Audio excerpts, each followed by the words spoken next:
Merry Christmas, Happy Holidays, all the things that this time of year brings. A lot of time in the car. That's what it brings for my family. We have several family parties that we go to, so we spend a lot of time in the car over the next few weeks. But you'll be spending time in the car anyway for carpools and dancing, sports, whatever. You're going to be in the car with your kids a lot. So I have some really good tips today for you to use while you're driving around or just stuck in the car for whatever reason. So first, I want to talk to you about I Spy. So that's something that my kids always want to play in the car. And I kept getting frustrated because they would, say I spy something that's blue. And I would be looking around for something that's blue. And we would be a mile down the road and they would say, no, Mom, it was that garbage can back there, miles away. And so it was getting really frustrating because we couldn't ever really get it to play right because you're driving. It's really hard when your target isn't in your area anymore, So we came up with a new game. It's kind of I Spy in reverse. So I would say, I spy a garbage can. And they would have to tell me things about it. So you can pick the number of things. If they're really small, they just have to do one. Usually 3 to 5 is a really good number. It kind of stretches them to have to think of more things to say. So if they see the garbage can, then they have to tell me that it's blue, that it has wheels, and that has a lid that opens and closes. So there's 3 things about that garbage can. So that way they're describing things. They're using their language to really talk about what they're seeing and what you're seeing, and that joint attention like that is really good for kids. So just talking about the things that you're seeing in the environment is great. I mean, you can always just talk about what you see and describe it, but making it be kind of a game is really fun so that they get to be engaged and not have to think that you're just quizzing them all the time. So that's what's really fun about that one. We really like that game. You can play it and they have to think of things that maybe you're different. You can veto a thing. Like you can say, okay, I don't want to hear the wheels anymore. Don't tell me it has wheels. Think of something different. Because if you're seeing a lot of cars, they're going to say the same things every single time. The color, that it has wheels, and how many doors maybe. So you can veto something and say, I don't want to hear that one anymore, but let's think of something different. Just so you're getting a variety of things and making them think harder about what they're seeing. Another game that we like to play, and also taking turns. So sometimes I say what I see and then they say what they see and you are describing it. Think of things that are really not obvious so that they are hearing a variety of things, so that they're really thinking, you could be, the garbage can's made of plastic. Maybe they didn't know that. Maybe that's a new thing. They can start thinking about, what are things made of? Cars are made of metal and the tires are made of rubber, and those kind of things, so that they're thinking of things in a much bigger scale, so that they're hearing those things so they can learn how to use them. So you taking a turn is really important for them because it really ups that scale. Don't think of things that they normally would. Think of things that are kind of outside the box, just so that they are really expanding their ideas. Another game we really like to play is 20 questions. We don't keep track of the questions, how many questions it is. We just, whoever is the one that actually guesses the thing is the one that gets the turn next. So they're really excited about that. But we usually just play the animal version.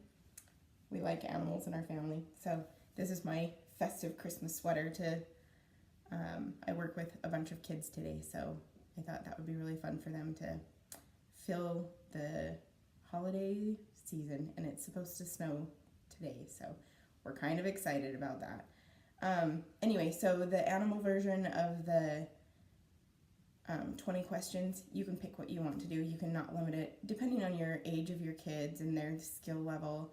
You can limit it to really small things, only animals you'll see on a farm, only animals you see at the zoo, just so it's keeping it to where you actually can guess, or where they can guess, so they can keep those questions to a limited area, because it gets pretty complicated. If you expand it to anything, then it takes a little bit more time, and it's harder to keep them engaged for that long of a time if it takes that long to guess.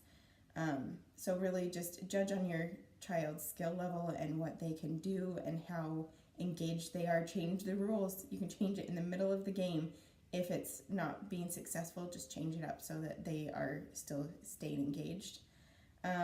Another game we really like to play when my kids were a little bit little, like preschool age, they were learning about opposites, and opposites are pretty tricky. There are some that are pretty easy, but it's a concept that a lot of kids struggle with. So we would play the opposite game.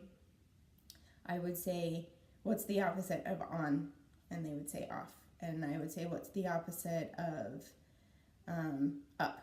And they would say down. So that is one way that they can learn those, and they would have to really think about it. And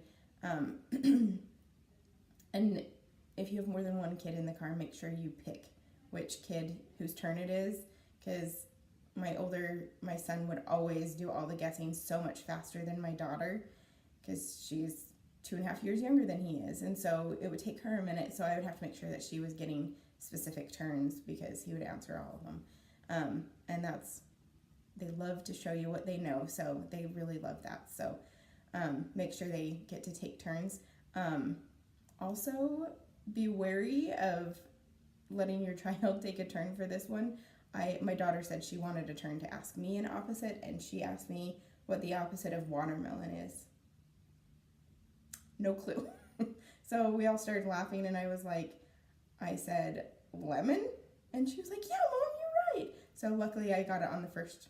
She had no idea. She didn't really have anything in mind. She just thought it would be fun to be in charge of that game, and it was pretty funny. So be careful with that one, because it can go a totally different direction. Another game for pre-readers, preschool age, is kind of a pre-reading skill.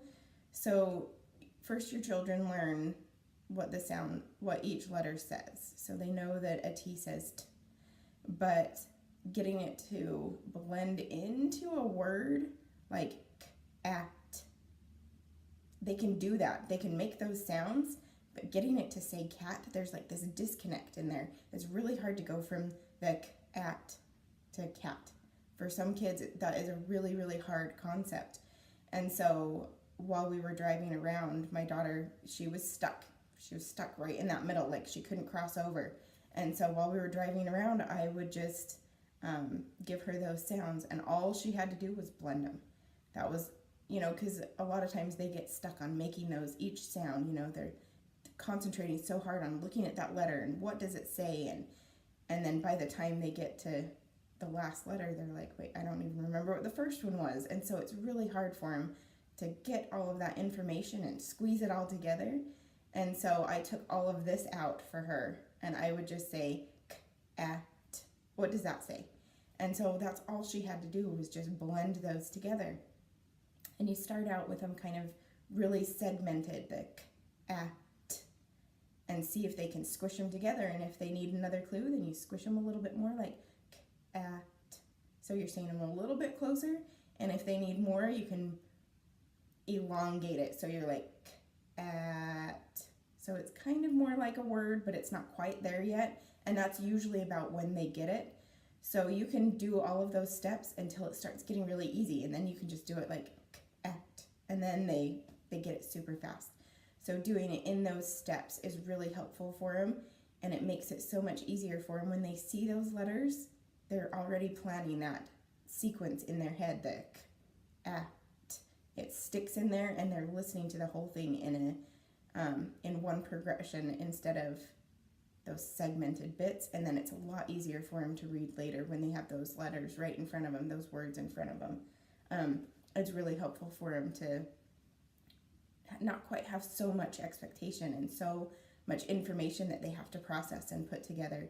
So pulling it apart and letting them kind of play around with it is a really, really fun activity for them. They think anything you play with them in the car is a fun game, even though their learning is very educational, very academic, and it's really helpful for them to progress in all of the stuff that they're going to be doing at school, but you've turned it into a game, so it's really fun for them, and they really enjoy having time with you in the car. a lot of times if you're spending a lot of time in the car, they have a device or something that can entertain them. And, you know, for a really long car ride, you have to break it up. You have to keep it interesting for them to keep them going. So sometimes those devices die, or they get sick of them, or, you know, they just need a break from them. And so you have these great games to keep you engaged and help you avoid the, are we there yet? How much longer? Those questions. You know, you can do something that's more engaging and more fun for them, and the time flies for them and they love it. So that is my advice for this holiday season, or anytime you're in the car. So Merry Christmas and drive safely and all those things. Make sure you subscribe so you know when a new video comes up, and we'll see you next time.